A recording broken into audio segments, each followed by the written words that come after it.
Imagine stepping off the subway and emerging from the station into the heart of South Korea's capital city, Seoul. The bustling streets are filled with a vibrant energy. The air is thick with anticipation. There are buskers dancing to popular K-pop songs on the street with large crowds gathered nearby. Everyone looks like they're straight out of a music video or K-drama, and the bright neon lights fill the perfectly clean streets. South Korea is a country that has captivated the world with its rich culture, technological marvels, and of course, the global phenomena that are K-pop, K-drama, K-food, K-beauty, and all other things that you can put a K before. But is everything you've heard about South Korea true? Does everyone just listen to K-pop music? And are all Koreans obsessed with plastic surgery? What about the threat of North Korea? These are just a few of the misconceptions that often cloud outsiders' understanding of this remarkable country. So in this video, we're going to debunk the biggest lies about South Korea and delve into 7 misconceptions people often have.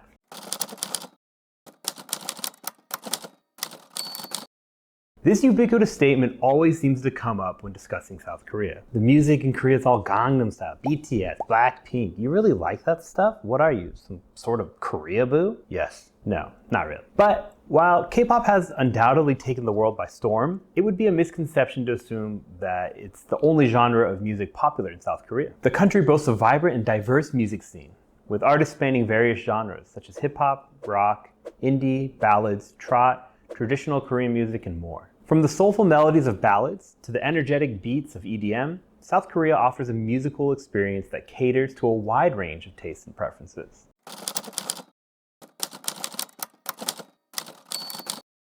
This is an age-old stereotype that has unfortunately persisted over the years. It is true that dog meat consumption was prevalent in the past, but it would be unfair to generalize and assume that all Koreans eat dogs or that they have eaten dogs, or that owning a dog would be frowned upon. In recent years, attitudes towards dogs have been shifting in South Korea. Many Koreans now view dogs as beloved pets and companions, and there are laws in place to protect animal welfare, including a ban on the sale of dog meat. The country has seen a rise in pet ownership, with an increasing number of households welcoming furry friends into their lives. It's still very common to see stray dogs just about anywhere you go, at least in Jeju, but the attitude towards these animals does seem to be shifting in a positive direction. And I've seen several occasions of other people going to local convenience stores to purchase some food for a stray dog or cat on the street. You can find dog parks and pet-friendly cafes all around the country, and it's a very common sight to see people carrying around their cat or dog in a backpack, or even pushing them along in a pet stroller.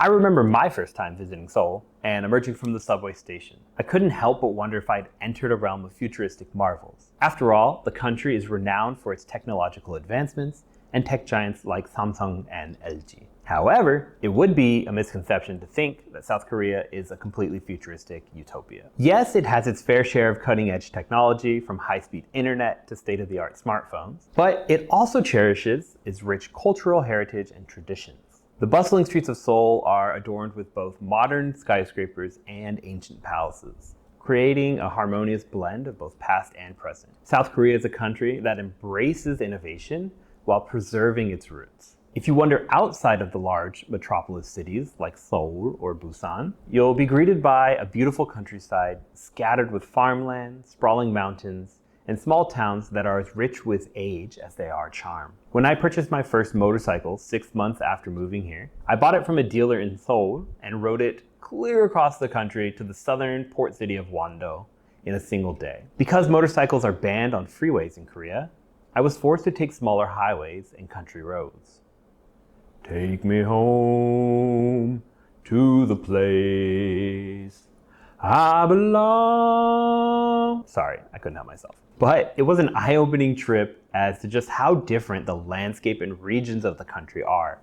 This country also experienced some of the most rapid industrial development in modern history, transforming from an underdeveloped, struggling nation in the latter part of the 20th century to an absolute economic powerhouse in the last 2 decades. With this rapid development, not everything kept up with the advancement. So now you have this wonderful juxtaposition of old and new.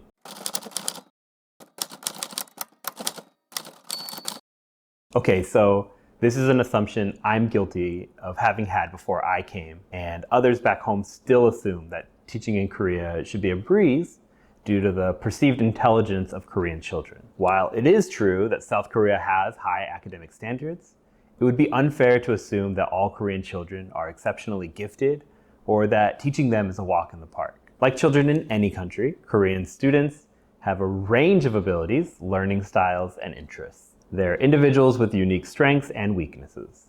And as an educator, it's essential to approach each student with an open mind and tailor teaching methods to meet their diverse needs. Teaching in South Korea can be a very rewarding experience, but it requires dedication, adaptability, and a genuine passion for helping students grow. There's also an assumption that students are going to be exceptionally well behaved, but I can assure you this is not the case. Some recruiting agencies promote that because Korea is a society based on Confucius beliefs, there's a high amount of respect for teachers, and students always listen to and respect them. The truth is, kids are kids, no matter the culture, and they're gonna behave as kids do.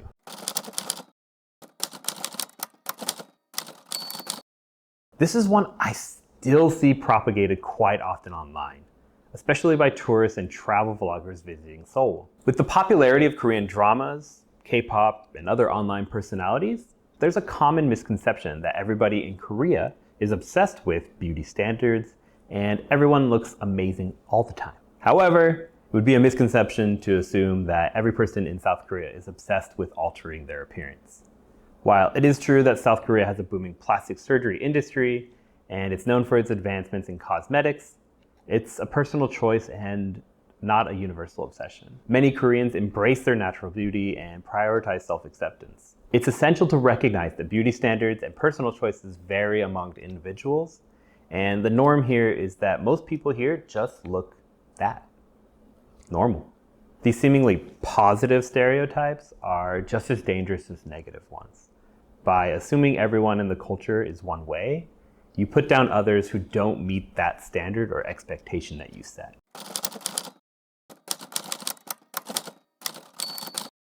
Many viral foods from Korea like buldak or tteokbokki have created a misconception that has left many taste buds trembling in fear. It is true that Korean cuisine is renowned for its bold and spicy flavors, with dishes like kimchi and gochujang taking center stage. However, it would be a mistake to assume that all Korean food is fiery and tongue-numbing. Korean cuisine offers a wide variety of flavors and dishes, catering to different tastes and preferences. From sweet and savory dishes like bulgogi to comforting and mild soups like samgyetang. There's something for everyone to enjoy. South Korea's culinary landscape is a delightful journey of flavors, where spice is just one element in the symphony of taste.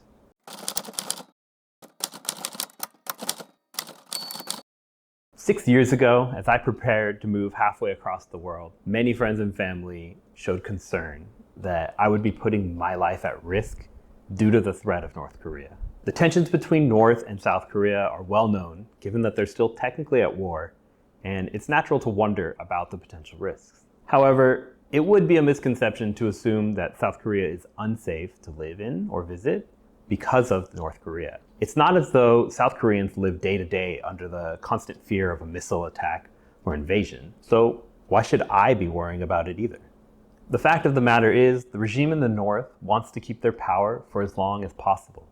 And by showing military aggression, they can attempt to convince their populace that they're protecting their nation from outside aggressors, thus funding the military with no pushback from citizens and keeping them impoverished enough to be physically incapable of an uprising. The Korean Armistice Agreement was essentially a ceasefire that's been ongoing for 70 years.